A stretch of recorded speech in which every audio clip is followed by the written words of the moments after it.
Hey guys, this is God of Politics, and welcome back to a brand new video. But before we get started with this video, please like this video and subscribe to the channel. Also follow me on Twitter and join the Discord. Those are both linked down in the description. But in today's video, I do want to do a very early prediction for the 2022 governor races, along with Virginia and New Jersey, which are both in 2021. But I did want to talk about these governor races because while we don't know a lot about who's going to be running for a lot of these races, who's going to be running against the incumbents, what the national environment is going to look like, I do want to kind of give some idea of what I think is going to go down in a lot of these governor races. We do have a lot more governor races now than we did have in 2020. In 2020, there was really only about 10 or so.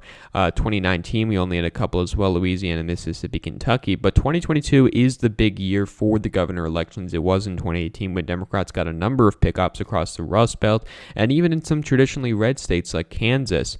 So I will be very interested to see how these governor races go. But let's get right into my predictions. So first of all, I believe the states of Idaho, Wyoming, Nebraska are both safe states. Alaska's probably going to be a safe state. Maybe the ranked choice voting makes it a little bit closer, but the Republicans going to win regardless. South Dakota's probably going to be safe, but people don't remember really that Kristi Noem actually had a close race in 2018. She only won by about 4 percentage points. Maybe if Democrats run the same candidate, who I believe was the speaker or the House Minority Leader in the South Dakota State House. So maybe if he runs again, it could make it a little bit closer, but for now I'm just going to put it as safe. Oklahoma, Arkansas, Tennessee, Alabama, South Carolina are also all going to be safe states. The Deep South is a very Republican area. And Massachusetts, I also believe, is going to be a safe state. Charlie Baker is really not going to have much of a difficult path to victory. Phil Scott, I do think, probably runs again, and I think if he does run again, he'll win by a very easy margin, but I'm not entirely sure whether he'll run again. But just for the sake of this, I'll put that as safe Republican just for now. And then for the Democrats, I do believe that they will win California, Oregon, Colorado, New Mexico, as well as Hawaii, Illinois, New York, as well as Connecticut, Rhode Island, New Jersey, Maryland. Larry Hogan is term limited. He won't be running again. And I do believe that's all of the safe states for the Democrats. The Republicans have 12 safe seats, and the Democrats have 11 safe seats. So getting into the likely margin states, first for the Republicans, I believe Texas is going to be a likely margin state. I don't believe Greg Abbott is going to have much of a difficult path to victory. Maybe he's going to do a little bit worse, but he's not going to have much of a difficult path to victory. Ohio, Mike DeWine's not too popular with the Republicans. Maybe he gets a primary challenge. I think that's probably unlikely that he loses it, but Ohio's pretty far gone for the Democratic Party right now. Maybe this is even going to be a safe state. We'll just have to see. Iowa, I also believe, is a likely margin state. You have Kim Reynolds, the incumbent Republican governor here, who won by about 3 points in a blue wave year. I think unless the Democrats can get a really good candidate, it's not going to be too close, probably around a similar margin to what it was between Biden and Trump this year in the state of Iowa. So that is all of the likely margin states for the Republicans. And then for the Democrats, I do believe they'll win both Minnesota and Michigan by likely margins. And now some people might be actually quite surprised by this, but first of all, looking at Michigan, Gretchen Whitmer won by about 10 percentage points in 2018, running 3 points ahead of Debbie Stabenow. She is quite a good governor in terms of the fact that she's popular, and Republicans really don't have that great of a candidate. Maybe they run someone like John James for the third time around. He wouldn't win. Maybe he makes it closer, but regardless, Gretchen Whitmer's not going to have a difficult path to victory, at least not in the way I see it now. Republicans really don't have a good candidate. They've been trying to recruit some candidates, but they have denied. Like, I believe they tried to get the speaker of the majority leader of the state Senate to run, but he's not running.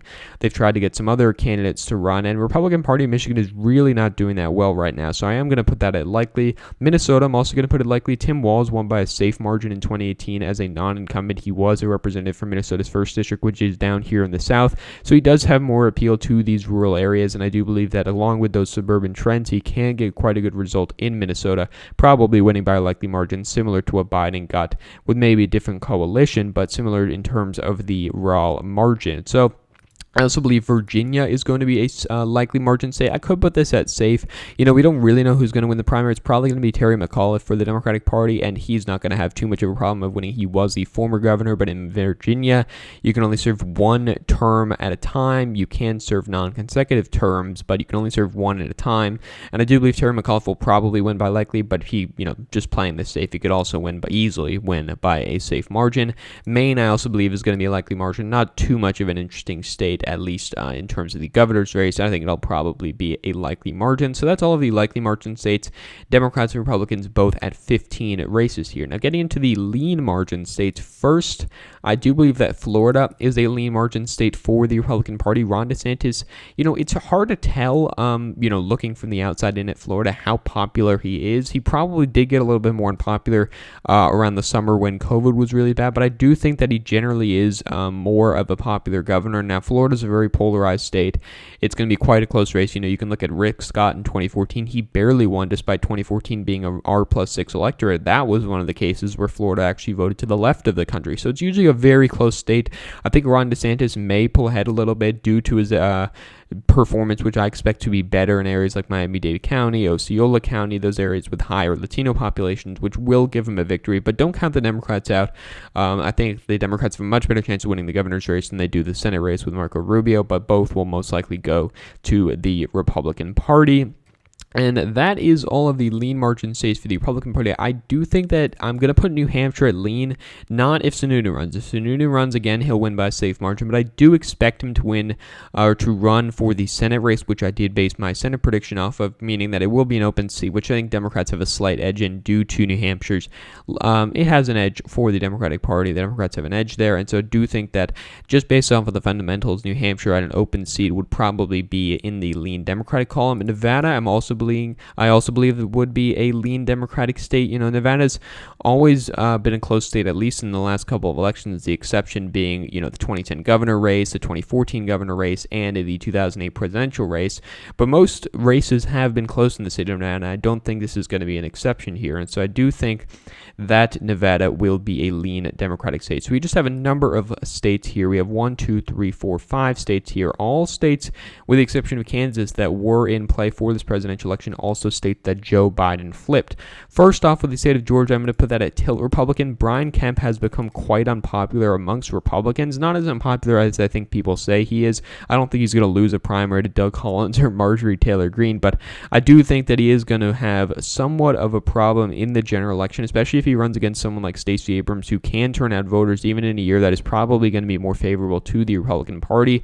And while Brian Kemp, what did label himself as a big conservative, a lot of those more right-wing conservatives have turned against him because of what's happened in the election. Not necessarily his fault, but a lot of people have turned against him. So I do believe it's going to be a close race, but I do expect him to slightly prevail. I also believe that Arizona is a state that's tilt Republican. Doug Ducey is a term-limited governor, so this is going to be an open seat. And while I think that Democrats could get a good candidate to run, I just can't think of anybody in particular that could run, but maybe I'm proved wrong. But just again, based off of the fundamentals, this is probably going to be a more Republican-leaning year. I do think that the Republicans will win in the state of Arizona. I also believe that Wisconsin will probably be a tilt Republican state. I'll talk about Kansas in a sec, but I'll think Wisconsin will probably be a tilt Republican state. It did vote to the right of Minnesota by a lot, and it voted to the right of Michigan by a little bit. Tony Evers isn't that popular of a governor, and he does have the state legislature working against him. He does have the fact that Wisconsin is generally not that Democrat of a state when you compare it to these other states. And while he did do better in areas like the Driftless area, I don't think it's going to be enough to propel him to victory, because I do believe that the Republicans are going to be just good enough to beat him. He has become a little bit more unpopular due to COVID and all of that, so I do think that he probably will lose, but this is going to be a very close race.